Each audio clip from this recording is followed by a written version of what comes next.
is. But just remember that everyone struggles to get job interviews.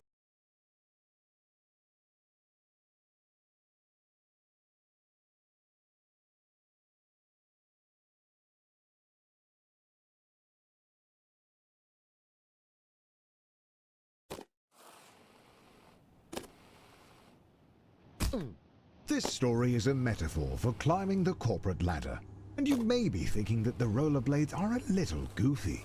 But just last year, people were selling other people digital copies of monkeys to try and get ahead. So, rollerblades are really not that far-fetched. And who doesn't like a little speed in their life? So, rollerblades it is. But just remember that everyone struggles to get job interviews, so try not to get too discouraged. Good luck! Hey, welcome to your first job interview. I know it can be a little nerve-wracking, but just relax and do your best. You're sure to get the job.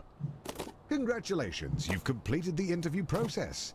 Unfortunately, the company needs you to do a take-home interview. I see a note here that says, sorry for making you jump through all these hoops. Oh, yeah. So the company just needs one more interview. The note here says, last one, we promise. And to ignore the hoops on fire. That's just a technical bug in their hiring system. There it is, the offer letter. You grab the letter and read it out loud. We regret to inform you that the role has been filled. Ah, going back to square one always stings, but you're not alone. This happens to everyone at some point in their lives. Luckily, your mom says that your Uncle Gerald has a friend who can hook you up with a job at their warehouse. I know it's your birthday, but the company saves money when the new hires do their training on Saturday nights. So, it's time to get to work. Congratulations on completing your training. Go home, get some rest. Tomorrow is your first real day at work. Oh!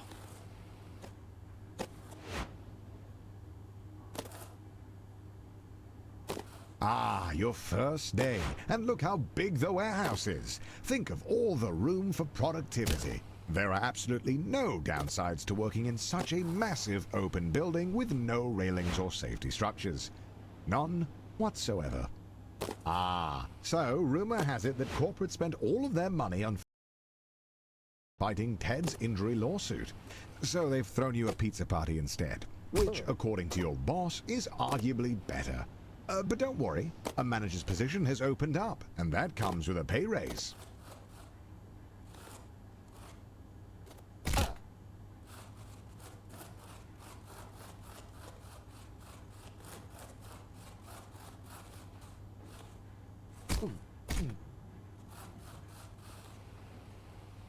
Your mom walks into your room with a letter. You got the job. Tomorrow is your first day as an unpaid intern. What an honor.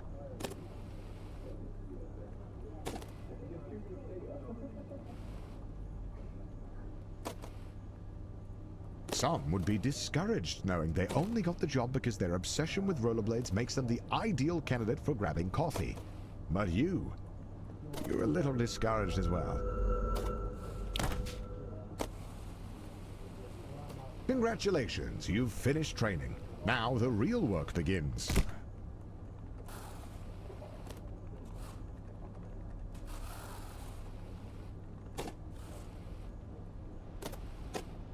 Your boss Bill has his office on the first floor and seems like a really nice guy. Great taste in coffee too. Hopefully you can really impress him with your grind set.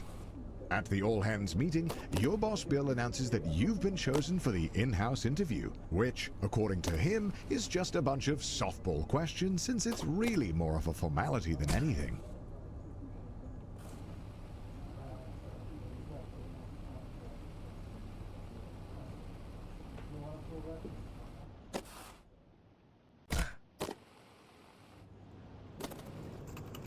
Unfortunately, being a junior financial analyst means you're just another cog in the corporate machine.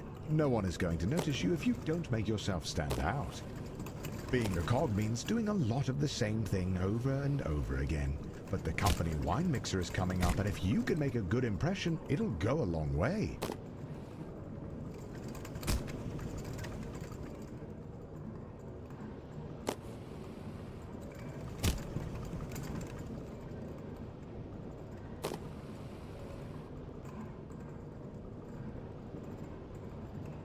After spinning your wheels for a year, you finally get invited to the company mixer. Rubbing shoulders with middle management has you inspired. You want to be one of them.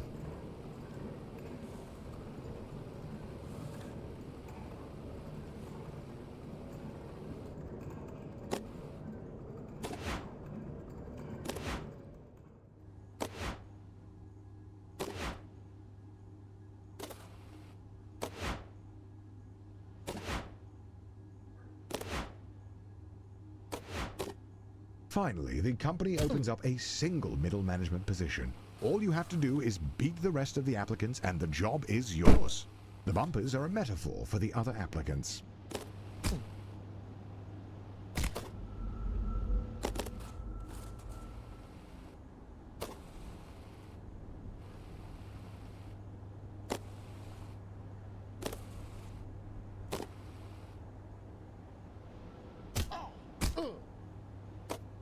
After months of grueling interviews, corporate dinners, endless schmoozing, you find a letter on your desk. One of the two positions is yours. They created another position for Ted. His uncle is a VP. The prestige of middle management. You're assigned a team of juniors, a huge pay raise, and your own office with a view.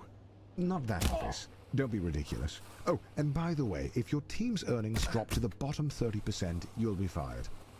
Welcome to middle management. No one really knows what you do here, and in fact, no one really knows how to get promoted. Progressing at this stage of your career feels like a confusing maze with no clear path forward.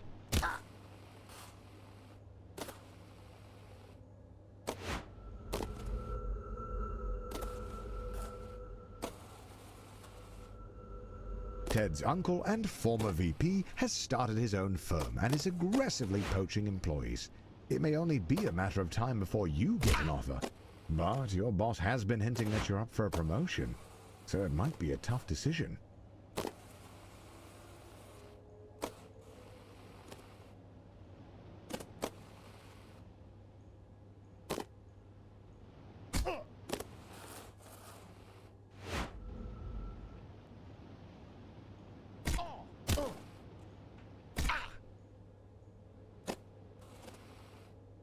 You are desperate to become a department head and decide to take on the Deutler portfolio. If you pull it off, you'll secure 2 votes from the board. If you don't, you'll be fired.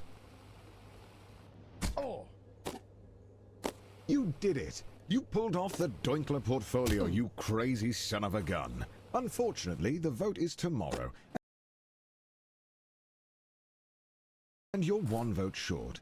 Looks like it's better luck next time. You're still convinced that being a full-time YouTuber is for absolute degenerates. But he was such a class act that it was enough to sway the vote.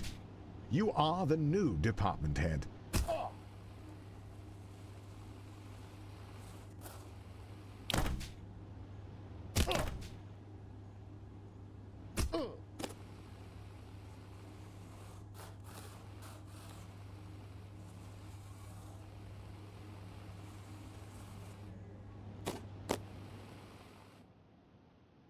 The FBI sweep the whole leadership team into prison, just as you thought. They need a new VP. And as the first candidate to apply without a criminal record, you're instantly chosen. They don't even look at your resume.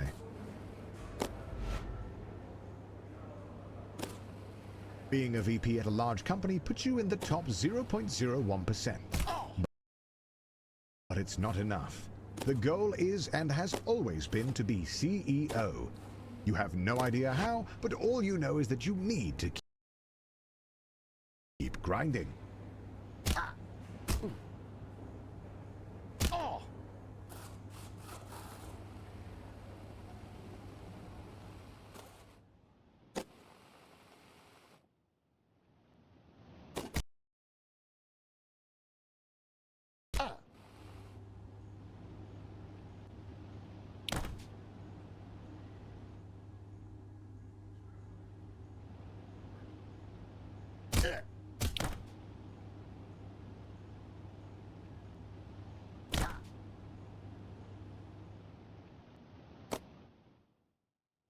All of your hard work has finally paid off. The board of directors have voted, and you are appointed the CEO. The journey is over. You have There really is nowhere else to go. Congratulations on beating Get to Work.